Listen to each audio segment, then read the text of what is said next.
Dontaesboxingnation, Dontae's Cooking Nation. We are out here. Where are we at? We're out here in Bangkok.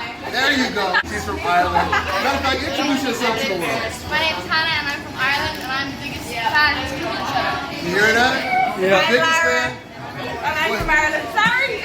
No, I can edit it. Don't worry about it. All the way in Bangkok, Thailand, y'all. No, Get in it right. Ireland as well. In Ireland. You hear that? DBN is international, My guys. churros are ready now.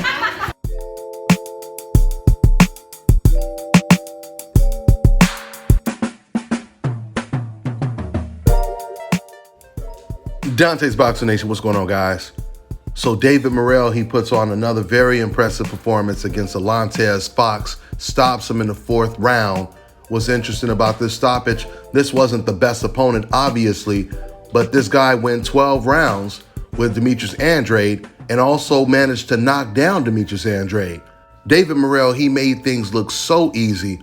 It looked like he wasn't even able to show his full potential in this fight. By the way, Liam Williams, he stopped Fox as well, a fighter that Demetrius Andrade just recently beat, which was a tough fight for Demetrius Andrade. But no one did it as impressive as David Morrell did. Morrell is a major threat at the 160-pound division. In fact, this is good news for everyone there, mainly David Benavidez, because we already know Canelo Alvarez is avoiding him. Instead of David Benavidez waiting for Jermall Charlo to move up to 168, he now has the perfect signature opponent to face in the very, very near future. Now, Benavidez, he knows Morrell very well. In fact, he's praised him on a couple different occasions before this win that Morrell just got. In an interview, in one of the interviews that David Benavidez did, he talked about Berlanga being a flawed fighter and how he wants that fight ASAP. He talked about Canelo Alvarez, of course, how he wants that fight. But it was only when Morrell's name was mentioned that he showed an enormous amount of respect for his skill set. You know, both David Benavidez and his father said the Jermall Charlo fight is a far more difficult fight than the Canelo fight. In fact, they said the Canelo fight would be easy compared to the Charlo fight. I think they probably feel that now David Morrell is the most dangerous. David Morrell is a tall southpaw. He can fight on the inside. He can fight on the outside. He has a great jab. He has great counter-punching ability. He does it all. And he's one of the slickest fighters in boxing today with only, 6 fights? And he's already the WBA champion, the regular WBA champion. This is going to put an enormous amount of pressure on Canelo Alvarez, all of these guys. David Benavidez is Canelo's mandatory. And because the WBA has decided to eliminate all of their extra belts, that means eventually they're going to order Morrell to fight Canelo Alvarez for the one WBA belt that will exist very soon.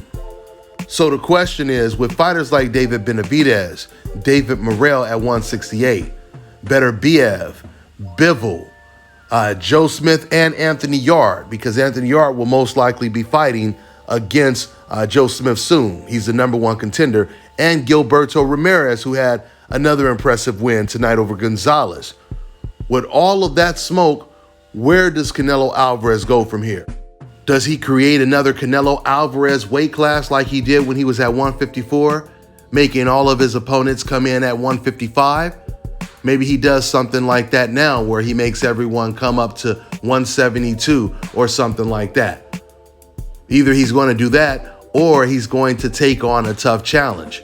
And once again, you can't call yourself the best fighter in the world if you are refusing to fight the best fighters in the world, in whatever weight class you campaign at.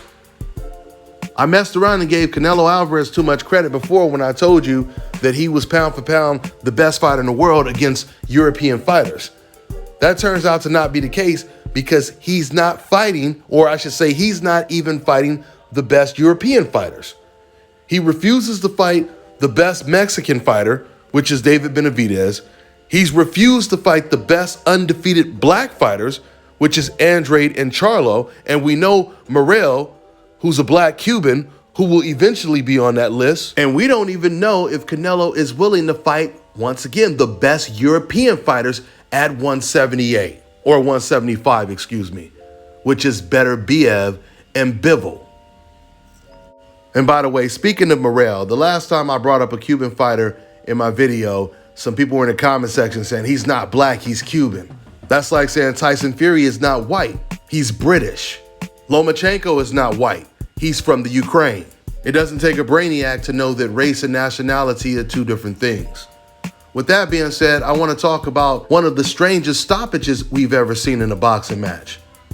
Now, shortly after Fox had already gotten knocked down by Morrell, he was starting to hurt Fox and Fox was on his way out. And while Fox was about to get knocked out, that's when Fox's father, he jumped on the apron and he said this.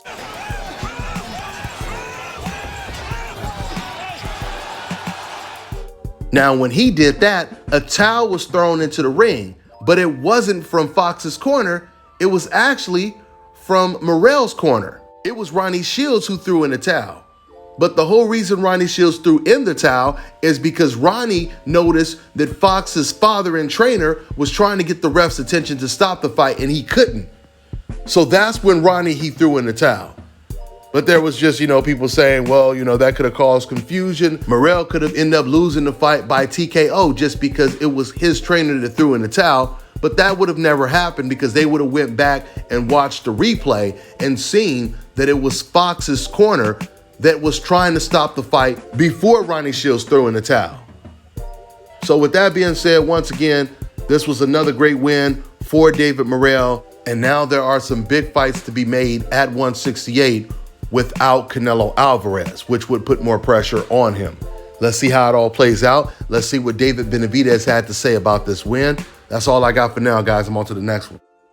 Fellas, I've got some great news for you. If you've lost your hair or have a receding hairline, the time has come when you can finally get your hairline back through a process called scalp micropigmentation. So here's how it works. It's a hair tattoo that replicates the look of your hair follicles when you have fully shaved it down. So to get this hookup, make sure you follow and contact my man ScalpCarolinas on Instagram.